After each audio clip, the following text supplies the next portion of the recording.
Hi there guys, and welcome to yet another Jonesy's question time. So a big thank you to everyone for getting your questions in.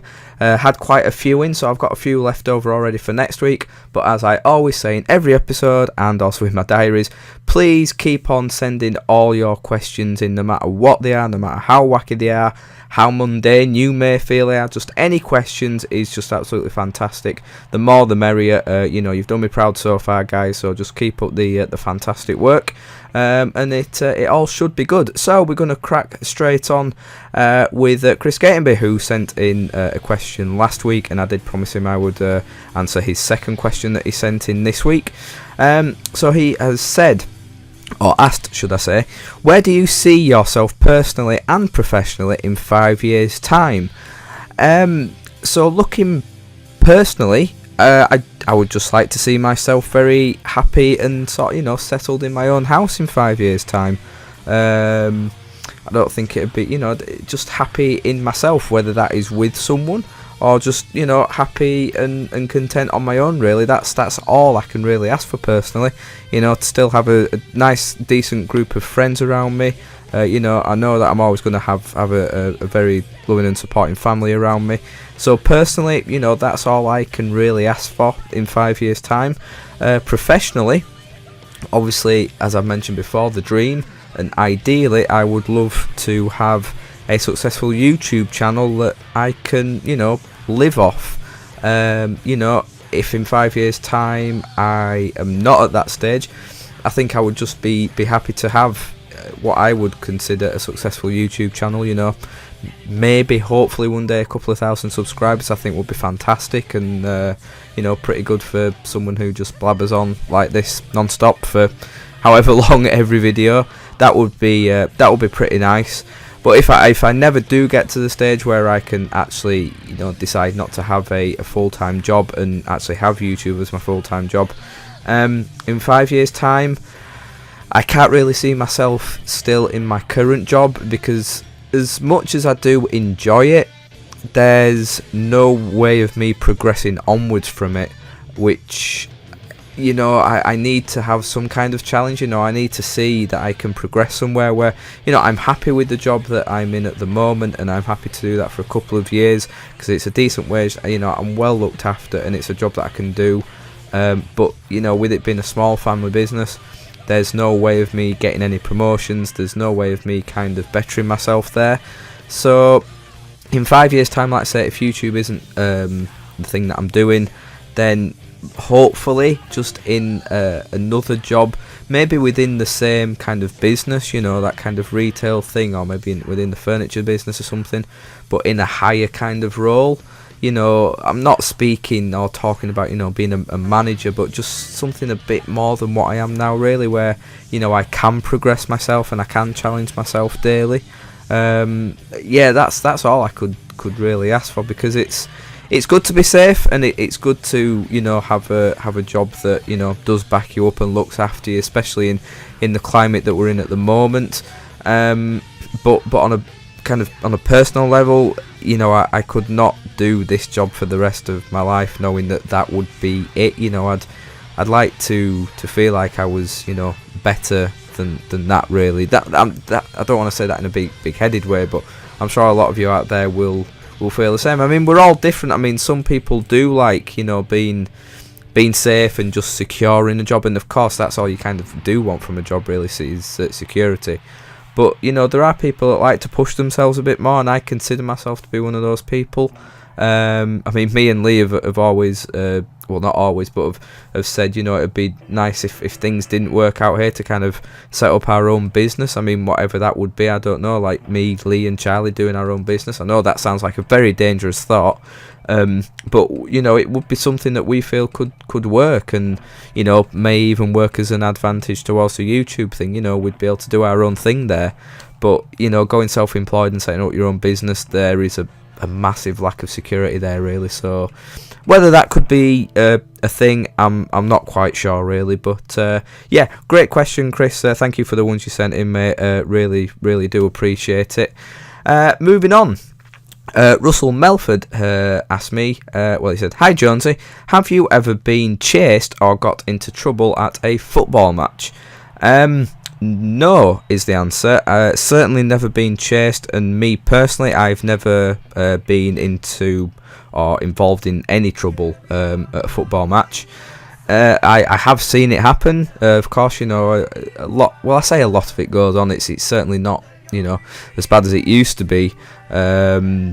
But you know, it does still go on. You know, people can kind of bury their heads in the sand when it comes to, you know, hooliganism and things happening. You know, it does still go on every now and again. But I have to be honest. In the 17, 18 years that I've been following Leeds United, I have never really seen anything too terrible.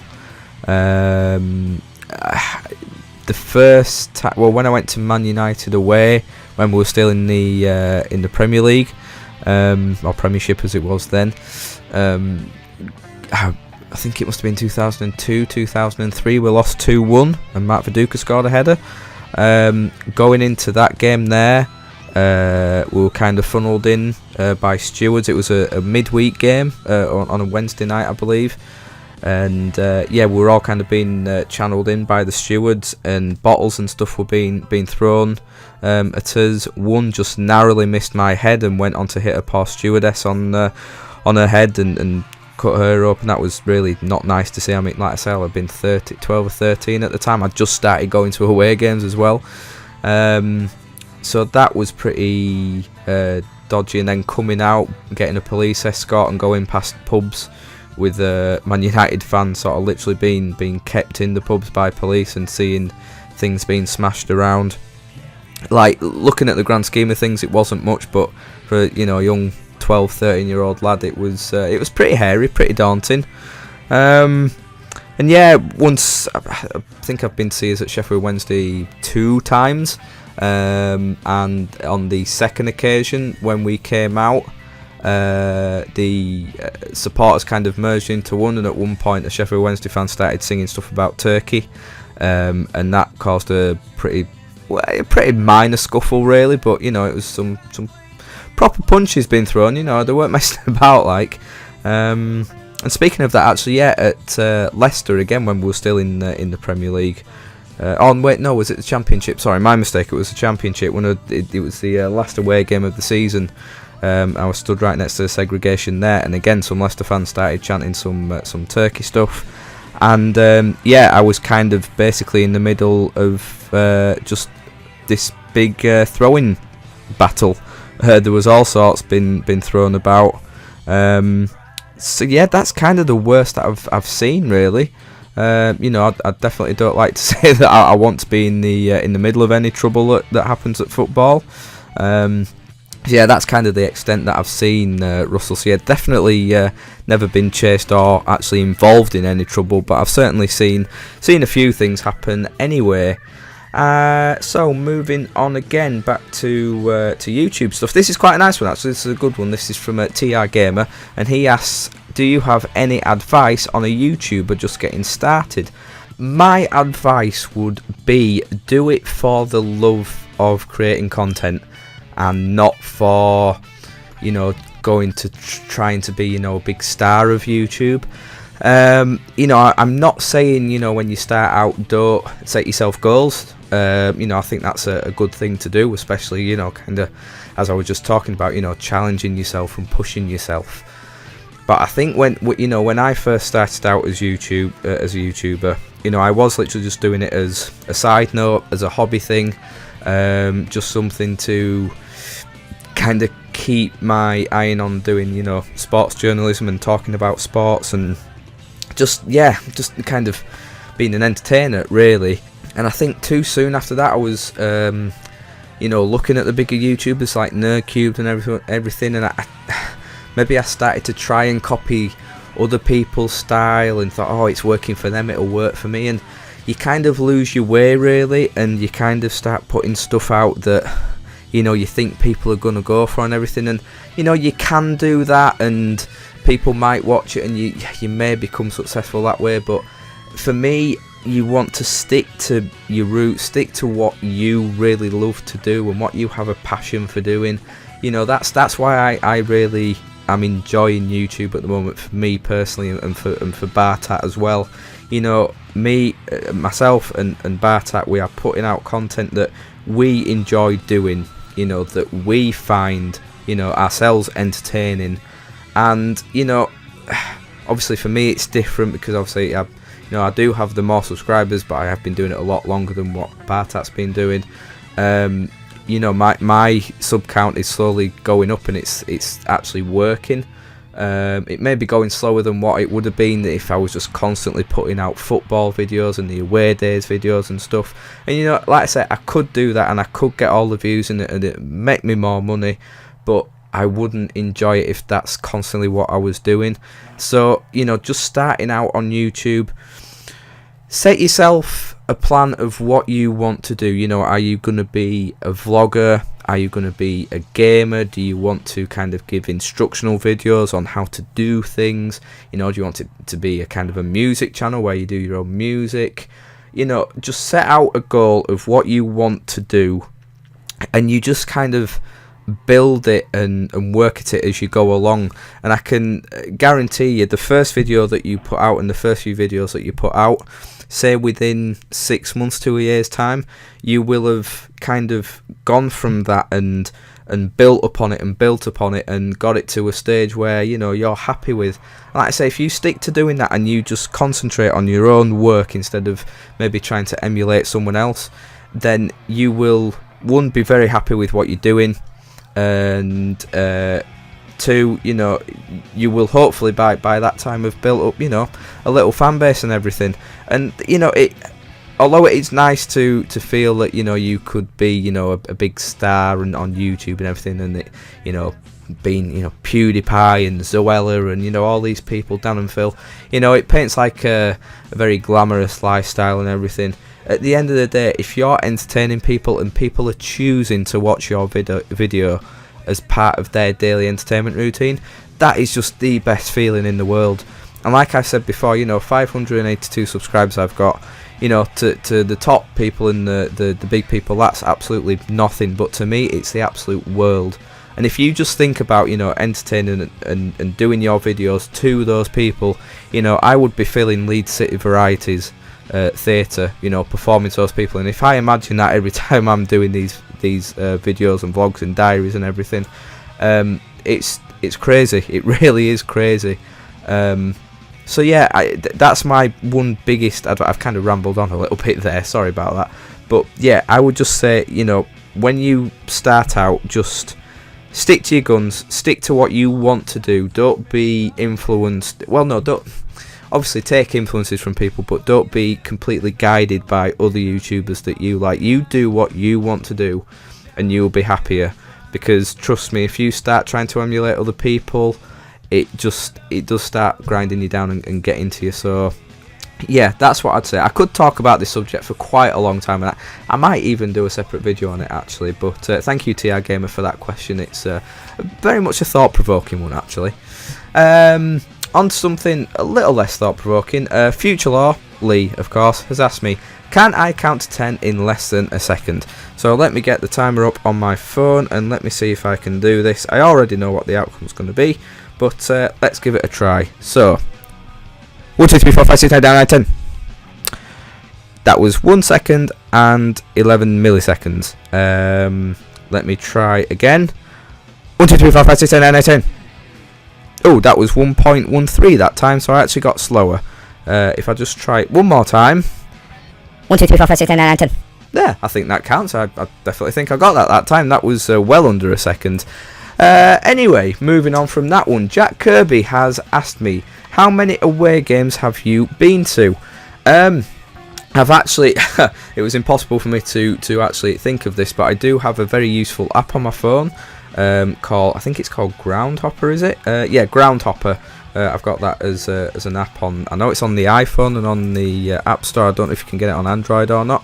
And it tells me that I have visited 56 grounds.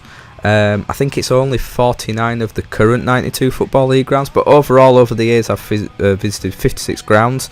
And of the four no, hang on. Let me double check something here. It says I've been to 71 away games altogether, because I have counted all of my obviously visits to Ellen Road and everything. So in my time going to football matches, I've been to 417 games in total, and yeah, 71 of those have been away games. Because I have visited quite a lot of grounds, more than once, like St James's Park. Where else have I been to? Huddersfield.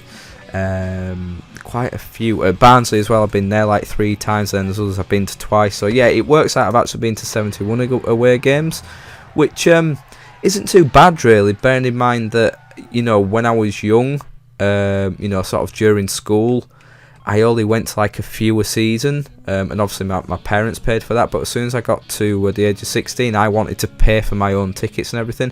I started going to a lot more since then. I have to thank my dad for a hell of a lot of them. He drove us all over the country. It's very rare we went on the coach. He actually used to drive us. So yeah, it's down to my dad really that I've been to the majority of them, and obviously in the past few years I've done it on my own. My dad stopped going quite a few years ago. So I go down with various people, just on my own if I feel like it, and usually go down on the coach or the train. So yeah, 71 away games. I'm quite proud of that. I'm 56 grounds in total. Again, it's one of those things. Since a very early age, I was always fascinated by football grounds and wanting to try and visit as many as I can. I don't think I'd ever try the 92 kind of ground hopping thing, because it's very hard to do, especially the lower league games. And I always want to go to games. As a Leeds United fan, I wouldn't just visit a ground, although I have done. I'm not usually a fan of just visiting a ground for the sake of it and just seeing 2 teams I don't care about.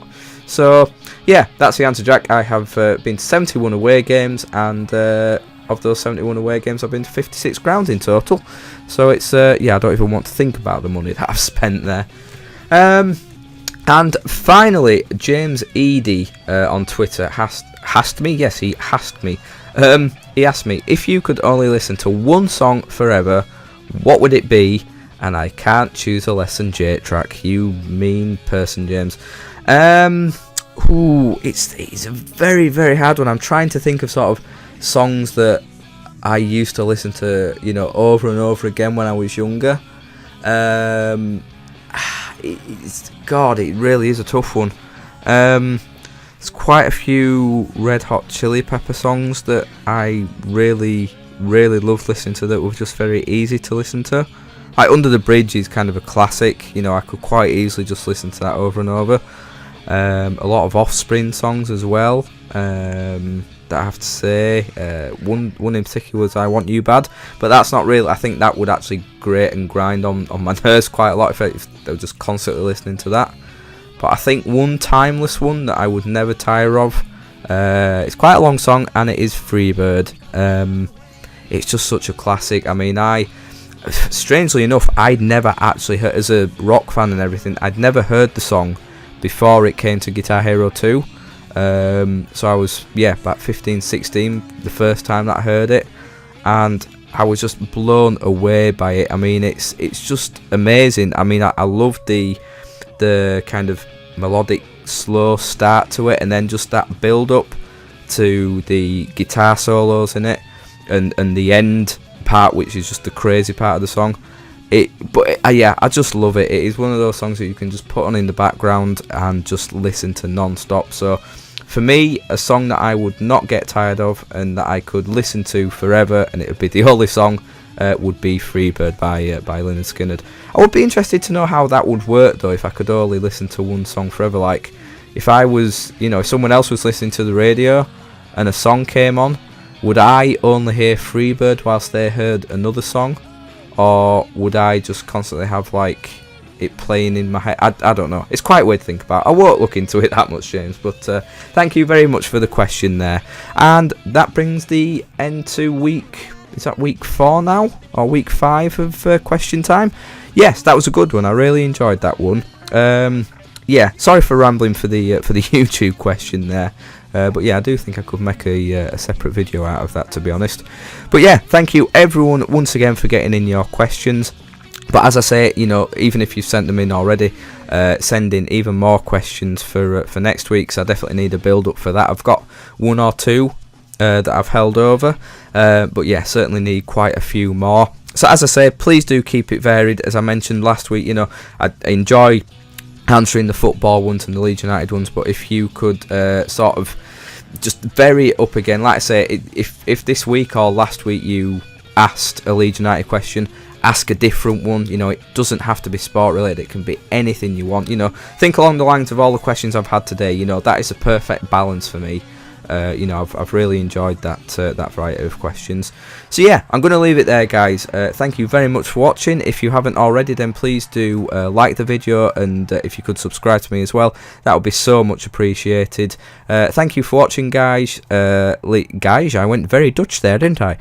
Guys, if you could leave your questions in the comments to only the question time videos, or at my Twitter at ChrisJonesLUFC, and I will see you all very soon.